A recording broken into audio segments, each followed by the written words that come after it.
Marinduque nga ni! Alam mo ba, ang pinakamadali pero napakahirap sagutin ay ang tanong na, kamusta ka? Kasi kapag sinabi niyang okay lang ako, paano mo malalaman kung okay lang talaga? Minsan, ang sagot lang, okay lang, pagod lang ako, buhay pa naman. Pero, paano hindi talaga okay? Paano kung meron siyang pinagdadaanan na hindi niya kaya sabihin? Hindi lahat ng struggles nakikita.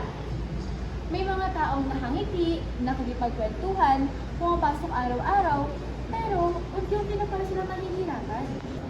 Kaya, magsimula ka sa simpleng bagay.